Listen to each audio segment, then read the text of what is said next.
पुणे तिथे काय उणे, ज्यात सांस्कृतिक आणि ज्या चांगल्या गोष्टींसाठी पुणे पॉप्युलर होतं.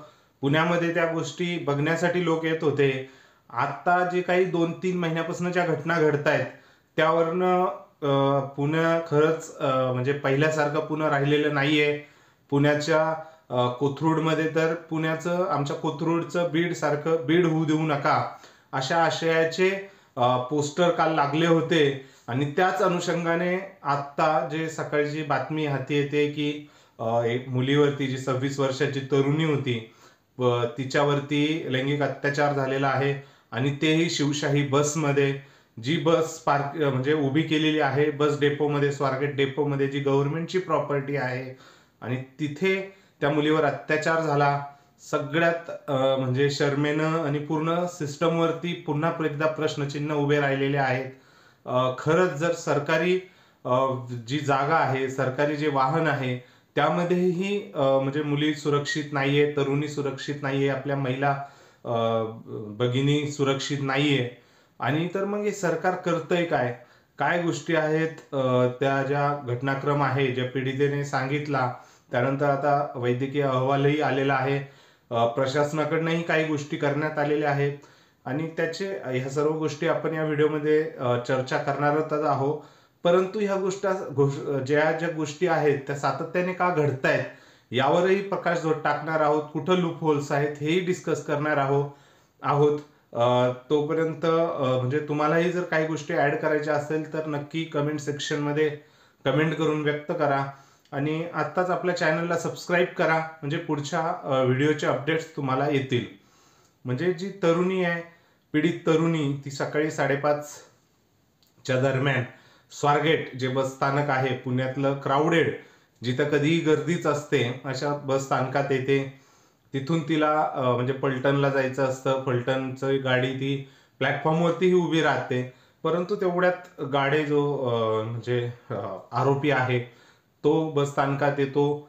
तो तिच्याशी हे करतो, बोलणं चालणं करतो. इवन आता कळतंय की तिला ताई म्हणतो तो. तर ह्या सर्व गोष्टी झाल्यानंतर थोडी ओळख काढतो आणि फलटणमध्ये जाण्यासाठी गाडी मागं लागलेली आहे. तुम्ही तिकडे काय येत नाही, म्हणजे त्या गाडीत चला मी तुम्हाला बसून देतो, असं थोडं चांगलं बोलून त्या तरुणीला तो त्या बसमध्ये घेऊन गेला. आणि तिथे त्याने लैंगिक अत्याचार केला. लैंगिक अत्याचार झाल्यानंतर ती मुलगी म्हणजे फलटणच्या बसमध्ये बसली. आणि नंतर मित्राशी बोलल्यानंतर मित्राने सांगितलं की तू असं करू नको, पहिलं पोलीस स्टेशनमध्ये जा. आणि मग त्यानंतर तिने ते पोलीस स्टेशनमध्ये जाऊन तक्रार केली. आणि नंतर या घटनेचा पुढं गोष्टी म्हणजे पोलीस स्टेशनमध्ये नोंद झाल्यानंतर पोलिसांनी चक्रे फिरवली, सीसीटीव्हीच्या आधारे आयडेंटिफाय केला कोण गुन्हेगार आहे. आणि त्यानंतर त्याला आता पकडण्याचाही प्रयत्न चालू आहे. 8 टीम जवळपास रवाना झालेल्या आहे पुणे पोलीस स्टेशनमधनं. सो एकंदरीत आपण जर सगळं बघितला घटनाक्रम, तर या घटनाक्रमामध्ये म्हणजे कुठेतरी सिस्टमचा लूपहोल आहेच नक्कीच म्हणता येईल. कारण सरकारी जागा आहे, सरकारी बस स्थानक आहे, सरकारची गाडी आहे, गाडी लागलेली आहे बस स्थानकामध्ये. आणि जेव्हा आरोपी येतो, आरोपीला माहिती आहे की ह्या बसमध्ये मी करू शकतो किंवा हे क्रूर कर्म करायला मला इथं जागा आहे. त्या पद्धतीने त्याने त्या तरुणीला गोड बोलून तिथे घेऊन गेला. पण हाच प्रश्न पुन्हा उपस्थित राहतो, सिक्युरिटी जी होती तिथली, ती सिक्युरिटी काय करत होती. आणि त्यातल्या त्यात जो चालक होता बसचा, ती बस ऍक्च्युअली स्वारगेट ते सोलापूर ही बस धावणार होती.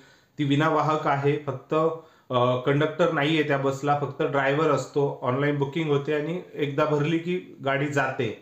मग त्या ड्रायव्हरने लॉक का केलेली नव्हती ती गाडी, हेही सर्व प्रश्न आहेत. कारण एकतर लॉक नाही केली आणि दुसरी गोष्ट आवारामध्ये अंधाराच्या ठिकाणी लावली. तिसरा प्रश्न हा आहे की सिक्युरिटी काय करत होते. जर 5:30ला ह्या गोष्टी घडत आहेत तर सिक्युरिटी तिथली काय करत होती. जवळच पोलीस स्टेशन आहे. पोलीस स्टेशनचं म्हणणं आहे की आम्ही पेट्रोलिंग करतो, स्टेशनच्या आतमध्येही जातो, बस स्टेशनच्या तिथेही बघतो. आणि म्हणजे पेट्रोलिंग बेसिसवर होतं, कंटिन्यू आम्ही उभं राहू शकत नाही. आता हाच प्रश्न आहे की मुख्यमंत्री, उपमुख्यमंत्री आणि पालकमंत्री जे आहेत म्हणजे अजितदादा पवार, म्हणजे पुण्याला म्हणजे आपण एवढ्या टोकाचं का बोलतोय, कारण पुण्यात राजगुरुनगर खेड येथे 2 चिमुकल्यांचा हत्या झाली होती. त्यानंतर आता परवाच गजा मारणे म्हणजे टोळीलाही अटक करण्यात आली, गजा मारणेला आणि टोळीतल्या मारहाणीविषयी. कारण मुरलीधर मोहोळ जे राज्यमंत्री आहेत त्यांच्याच जवळच्या व्यक्तीला मारहाण झाली आणि त्यानंतर हे असं घडतंय. काय होतं ना की मुलींचा तरुणींचा प्रश्न, संरक्षणाचा प्रश्न, आपण ज्यावेळेस त्यांना लाडकी बहीण म्हणून सरकार कुठेतरी त्यांना हे करतं, म्हणजे बॅकअप देतं, त्यावेळेस त्यांची संरक्षण करण्यासाठी ज्या सिस्टम्स आहेत त्या का काम करत नाही हेही बघणं आहे. हे बघा, मान्य आहे अजितदादा पवार सगळीकडे काम करू शकत नाही, पण ते माझ्याकडेच सगळे पद पाहिजे हाही अट्टहास करणं कुठेतरी चुकीचं आहे. त्यावरनं प्रशासनावरची जी पकड आहे ती ढिल्ली होते. प्रशासकीय जे अधिकारी आहेत, आता याच्यामध्ये प्रशासकीय अधिकारी म्हणजे त्या बसस्थानकातले कर्मचारी, सुरक्षा रक्षक आणि पोलीस यांचं काम होतं की व्यवस्थित म्हणजे सगळ्या गोष्टी करणं. कारण शेवटी सिक्युरिटीज आहेत, 23 पर्सनांना नोटीसही गेलेली आहे. 23 जण होते, 25 जण असतील, पण ते करत काय होते? कारण काय, नाईटचा कुठेतरी एका कोपऱ्यात बसून फक्त झोपा काढणे गव्हर्नमेंट ऑफिसेसमध्ये एवढंच आता शक्यतो आपल्याला बघायला मिळतं. पेट्रोलिंग करणं, पोलीस पेट्रोलिंग करतायत, तेही कसं करतात सगळ्यांना माहिती आहे.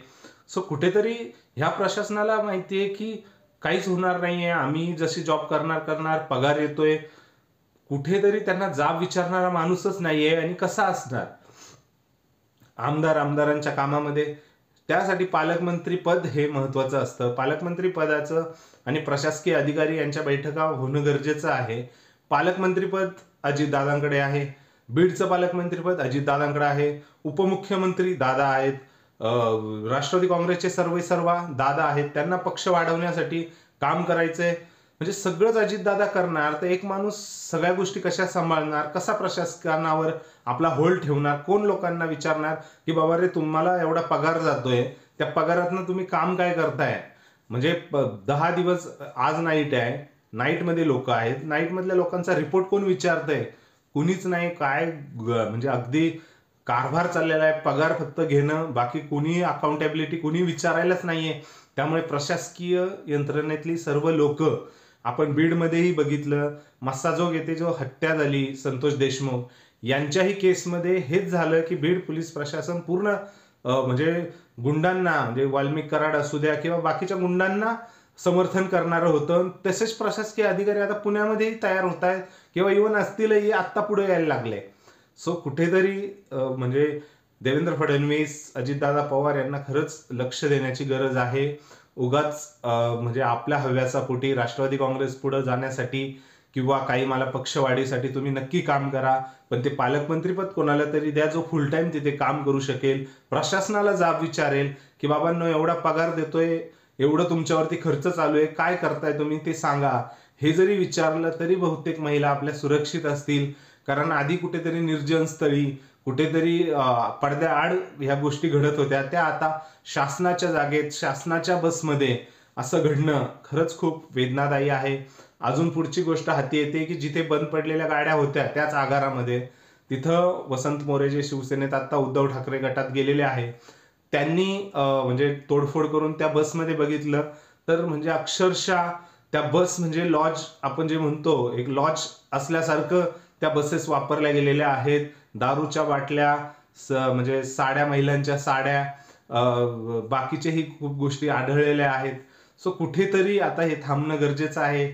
शासकीय जागेत ज्या बस बंद आहेत त्याचा वापर एखाद्या लॉज सारखा केला जातोय की काय, आणि हा जर लॉज सारखा उपयोग होत असेल तर त्याच्या मागे कोण आहे आणि काय आहे, इथपर्यंत आता पोलिसांनी जाऊन कडक कारवाई करण्याची गरज आहे.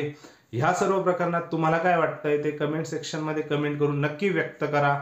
महिला कशा सुरक्षित राहतील अजूनही ते कमेंट सेक्शन मध्ये कळवा, म्हणजे जेणेकरून आपल्यालाही त्याबद्दल काही सहयोग करता आला तर करू. व्हिडिओ आवडल्यास लाईक करा आणि आपल्या चॅनलला सबस्क्राईब करायला विसरू नका. धन्यवाद.